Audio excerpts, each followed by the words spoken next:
만나서 반갑습니다.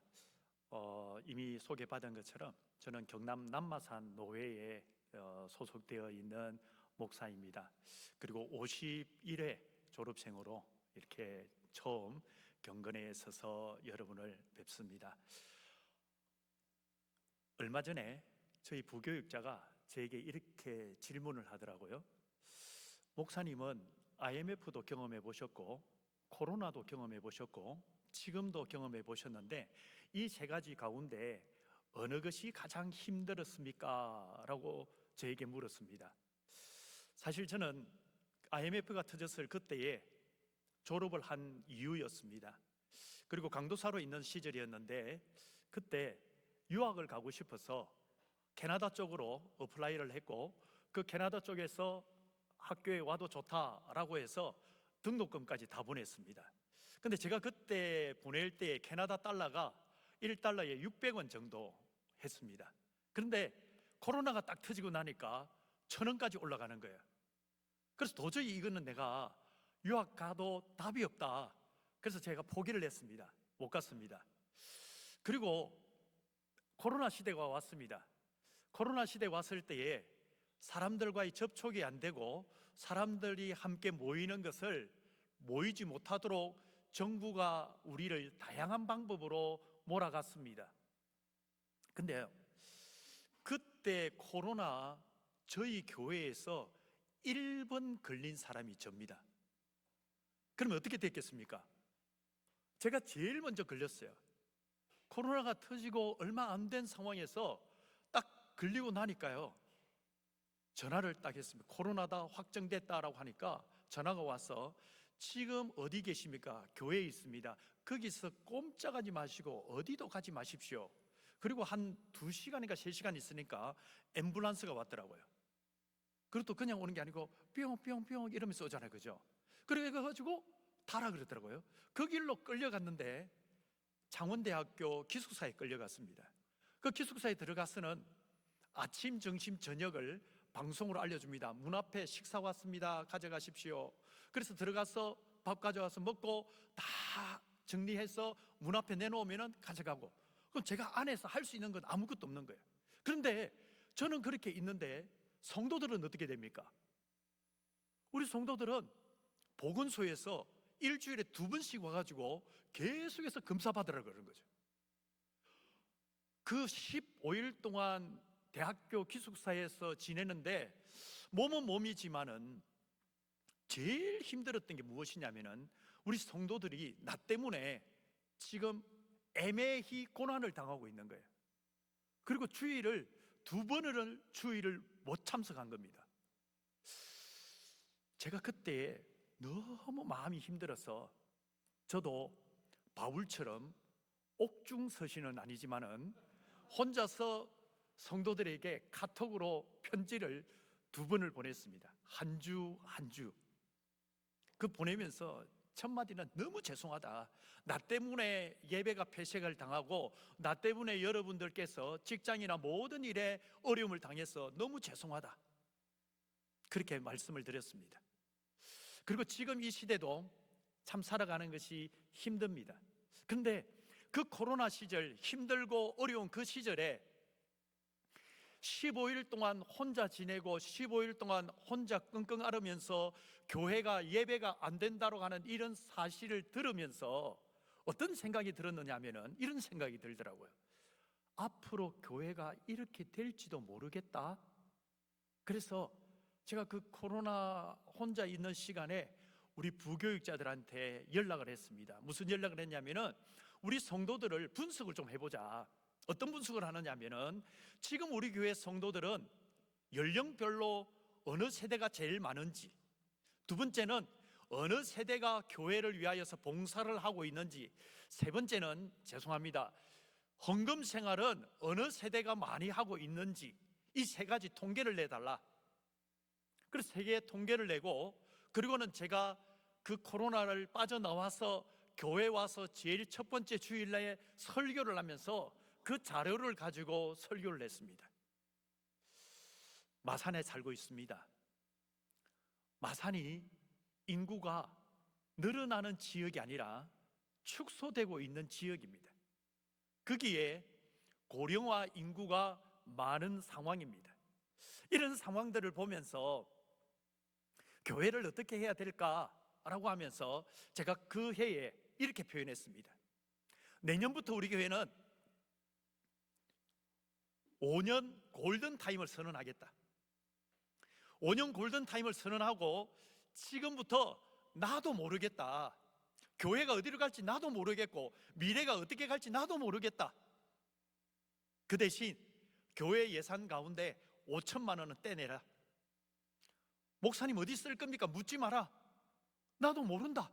그런데 필요하면 내가 쓸 거다 라고 얘기를 했어요. 근데 성도님들이 아무도 반응이 없는 거예요. 왜? 이미 통계 자료를 제가 보여드렸잖아요. 그 통계 자료는 어떤 거냐면은 우리 교회 성도들의 현재의 연령대가 어떻게 되느냐, 그때 당시 지금으로부터 정확히 5년 전입니다. 56.7세가 나왔어요.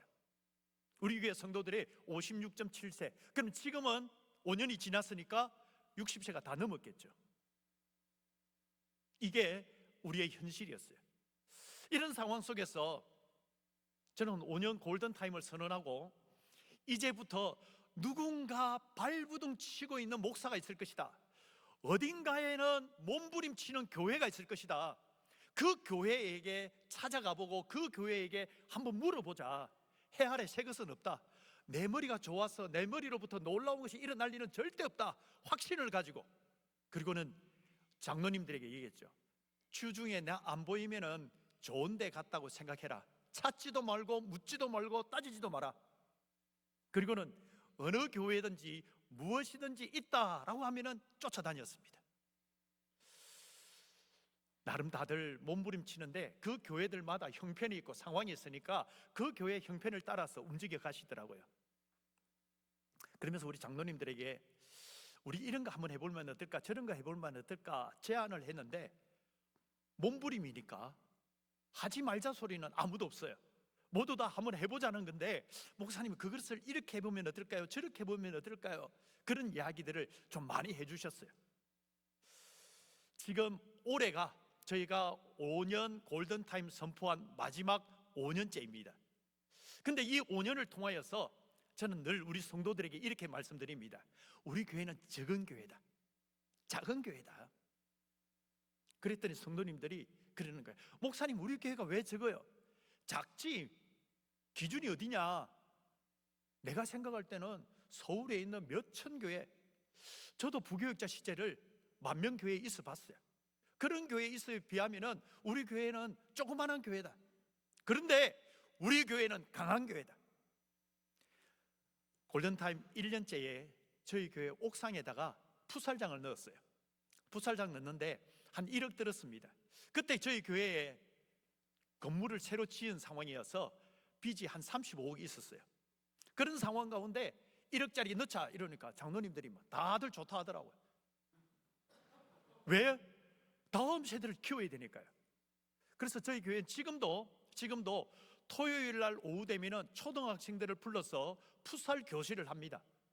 그리고 금요일 날 저녁이 되면은 젊은 청년들이 와가지고 공을 찹니다.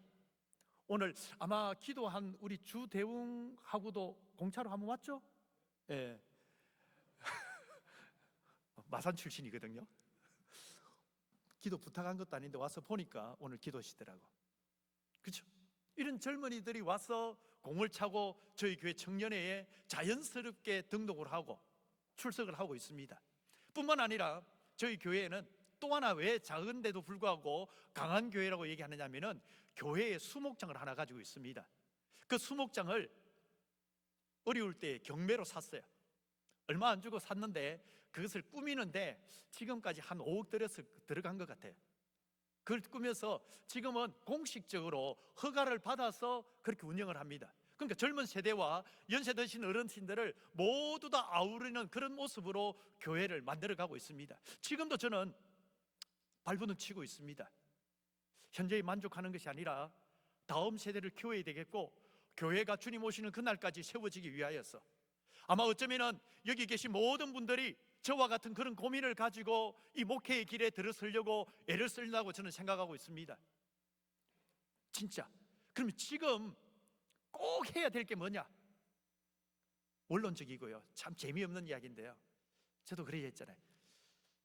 학교 다닐 때 교수님들 강의가 사실은 별것 아닌 것 같은데 이게 베이스입니다. 진짜.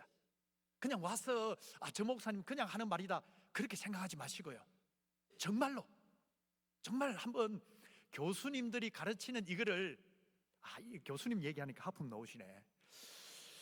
교수님 이야기를 진짜 여러분 나름대로 한번 틀을 잘 잡아보십시오. 그리고 이게 여러분의 앞으로 달려가는 그 모든 설교의 베이스가 될 겁니다. 물론 죄송합니다, 교수님들, 모든 교수님이 해당은 안 될 수 있습니다. 그죠? 저도 학교 다닐 때에 지금 여기 계시는 교수님들은 한 분도 뭐 저와 같이 공부 가르친 교수님은 안 계시니까 교수님들 가운데 너무 좋은 분도 계시고 조금 아쉬운 분도 계셨지만은 아쉽다 할지라도 그분 거를 내 거로 만드는 것, 그게 굉장히 중요한 거예요. 그래서 짧은 시간이지만은 여러분이 이 3년 동안에 교수님들의 그 강의를 자기 거로 만들어서 확실하게 만들었으면 좋겠어요. 그게 베이스가 되면은 여러분의 설교가 달라질 거고 여러분의 미래가 저는 달라질 거라고 그렇게 생각합니다. 사실 저는 아까 처음에 말씀드린 것처럼 유학 갈 수 있는 기회가 있었는데 돈이 없어서 못 갔어요. 그리고 난 후에 나이 38이 되었을 때 저는 고신대 출신의 고신대학원 출신으로 그냥 그대로 쭉 올라온 그런 케이스입니다. 그럼 38이 되었으니까 아마 여러분들이 나름 계산해 보시면 될 겁니다. 그때가 제가 목사 된 지 5년 차였습니다. 근데 그때에 아주 큰 교회가, 크다는 기준은 뭐 사람마다 다르니까 어쨌든 큰 교회가 저에게 담임으로 와달라더라고요, 38에. 그리고 장로님들이 저를 찾아왔습니다. 찾아와서 이렇게 얘기하시더라고요. 혹시 나이가 얼마나 됐습니까? 올해 38입니다. 아직 40도 안 됐습니까? 예, 그렇습니다. 그럼 박사학위는 가지고 있습니까? 죄송합니다, 저 박사학위 하나도 없습니다. 그래요. 그리고 내려가셨어요. 그런데 그 교회에서 결국 저를 청빙했어요. 그럼 뭐 때문에 청빙했느냐라고 얘기하는데 인맥이 있는 것도 아닙니다. 아무것도 없는데도 불렀어요. 그럼 저는 왜 불렀을까 생각할 때에 나름 학교 다니면서 이 3년 동안 교수님들의 그 강의를 내 것으로 만드는 것, 아니 시험이 아닙니다. 학교 성적이 뭐 탁월했다 그거 아닙니다. 절대 그런 건 아닙니다. 뭐 교수님들이 지금이라도 이렇게 열람하면 다 성적이 나오잖아요, 그죠? 근데 탁월한 성적은 아니었습니다. 그러나 교수님들의 그 강의 내용을 내 것으로 만드는데 저는 3년을 쏟아부었습니다. 그 바탕으로 그 다음에 또 내가 가야 할 길이 무엇인가를 생각하면서 그렇게 지낸 겁니다. 우리에게는요 확실한 건 있습니다. 그게 무엇이냐면은 예수 그리스도 이 한 분만은 우리에게 명확하지 않습니까? 오늘 읽었던 성경은 어떤 내용입니까? 쉽게 얘기하면 한번 보십시오. 나인이라는 한 성이 있습니다. 그 성에서 과부의 아들이 죽었고 그 과부의 아들이 죽은 그 장례를 위하여서 성 안에서 성 밖으로 나오는 한 무리가 있습니다. 이 무리들은 아들의 죽음으로 인하여서 이제는 소망이 없는 삶으로 인하여서 그들은 슬퍼하고 힘 빠진 모습으로 그렇게 나오고 있습니다. 그런데 또 한 무리가 있습니다. 어떤 무리가 있습니까? 예수님입니다. 그 예수님은 제자들과 함께 인원은 적습니다. 이들에 비하여 훨씬 적은 인원이지만은 그 예수님께서 성 안으로 들어가시려고 합니다. 그런데 이 두 그룹이 만나는 장소가 어디입니까? 어디라고 오늘 성경은 소개하고 있습니까? 성문이라고 이렇게 소개를 해줍니다. 성문은 잘 아시지 않습니까? 루키서에 봤더니 이 성문은 어떤 곳입니까? 장사를 하는 곳입니다. 상업이 이루어지는 곳입니다. 그리고 이 성문은요 루키스에서는 재판이 이루어지는 곳이기도 합니다. 그렇다면은 오늘 이 장면은 우리에게 이렇게 보여주는 겁니다. 죽음, 성경은 명확하게 얘기합니다. 죄의 삭은 사망이다. 이 모든 일 배후에는 사단이 있는 것이다. 어쩌면은 한 아이가 죽었고, 그 아이의 죽음으로 인하여 한 가정은 무너졌고, 엄마의 심정은 무너졌고, 그 속에서 엄마는 슬퍼하며 나오고 많은 사람들이 애통하며 나오는데, 사단은 폼을 잡고 하하하, 내 밑에 다들 힘 빠지는군, 다들 죽었군 이라고 폼을 잡고 나왔을 것입니다. 그런데 여기에 누가 계십니까? 생명의 주인이신 예수 그리스도가 계십니다. 그러니 지금 이 장면은 사망과 생명이 성문에서 한판 붙고 있는 바로 그 장면입니다. 죽음과 생명이 부딪히는 장면입니다. 결론은요, 생명이 이기죠. 왜 생명이 이깁니까? 사망 권세를 이기신 부활하신 예수 그리스도, 그분이 이 생명을 주관하시고 이 죽음마저도 이기셨기 때문에 생명이 이길 수밖에 없다는 것입니다. 우리는 바로 그 생명을 전하는 사람입니다. 그러니 오늘 내 환경이, 내 상황이, 내 형편이 아무리 떨어지고 포기하고 싶은 그런 상황이라 할지라도 우리는 포기할 수 없습니다. 왜냐하면 우리에게는 생명의 주인이신 예수 그리스도, 그분이 계시기 때문입니다. 그러니 지금 우리가 이 학교를 다니는 이 시절에 우리 속에 딱 갖추어야 될 것은, 나에게는 생명의 주인이신 예수 그리스도가 계시다. 이 예수님이 계시다면 어떤 절망이 와도, 어떤 어려움이 와도 누구에게든지 희망을 주고 소망을 줄 수 있는 것이 바로 나다. 그게 목회자 아닙니까? 우리의 성도들은요, 참 힘들게 살아가고 있습니다. 누가 어떤 분이 저보고 그러시더라고. 목회자들은 참 편한 거라고. 우리 입장에서는 무슨 소리냐, 반발하고 싶어요. 그런데 이렇게 얘기하시는 거예요. 저분도 새벽기도 오고요, 저분도 오전 예배 오고요, 저분도 수요 예배 오고요, 저분도 금요기도에 오고요, 나도 가고요. 근데 저분은요 돈 내고 오고요, 나는요 돈 받고 오고요. 이해가 되시죠? 장로님, 집사님, 권사님들은요 11조 내고 감사금 내고, 물론 나도 냅니다. 그러나 나는요 받잖아요. 근데 그분들은 처절한 삶의 속에서 수고하고 애쓰고 노력하면서 지치고 고날 때가 있습니다. 그럴 때 주님이 그들의 손을 잡아주시고 주님이 그들을 일으켜 주신다는 것을 그들이 어떻게 느끼게 만들겠습니까? 그 일에 우리가 쓰임받는 거잖아요.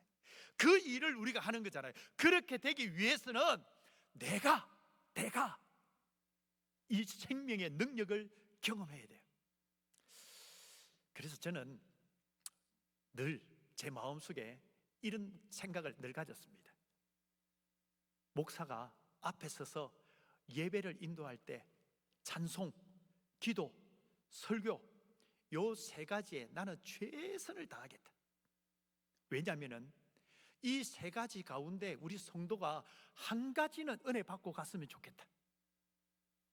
설교의 은혜 못 받았으면 목사의 기도에 은혜가 안 됐으면 함께 부르는 찬송에. 그래서 제가 우리 부교육자들한테 늘 말하는 것 중에 하나가 이런 겁니다. 앉아서 불의 사자가 되지 말고 강대상에 서서 불의 사자가 되는 것으로 만족하지 마라. 앉으나 서나 목사는 언제나 불의 사자가 되라. 근데요, 참 죄송하지만은요, 부목사님들 보니까 여기 앉아 있을 때는요 찬송도 대충 하고 기도도 대충 하고요, 설교도 잘 안 듣고요. 근데 진짜 우리가 생명 전할 거잖아요. 우리가 생명의 능력을 보여줄 거잖아. 그렇기 위해서는요, 지금 앉아 있을 때 기도합시다 그러면은요 가장 뜨겁게 기도하고요, 찬송합시다 그러면요 가장 소리 높여 찬송하고요, 말씀을 전할 때도요 이것이 내 인생의 마지막이다 라는 마음으로 하나님 앞에 하고요. 이럴 때에 하나님은 그분을 통하여 역사하실 것이고, 하나님은 은혜를 베풀어 주실 것이고, 하나님은 죽은 것 같은 상황 속에서 소망을 더하여 주실 것입니다. 오늘 생명과 죽음이 만났을 때 생명이 이긴다는 겁니다. 우리에게 이 확신이 있다면 우리의 삶은 달라질 수밖에 없을 것이고 우리는 늘 믿음 안에서 살아갈 수밖에 없을 것입니다. 여러분들이 그런 모습으로 살아가셨어. 여러분 때문에 우리 교단이, 여러분 때문에 우리 학교가, 여러분 때문에 하나님의 나라가 아름답게 부흥할 수 있기를 주의 이름으로 축복합니다. 감사합니다.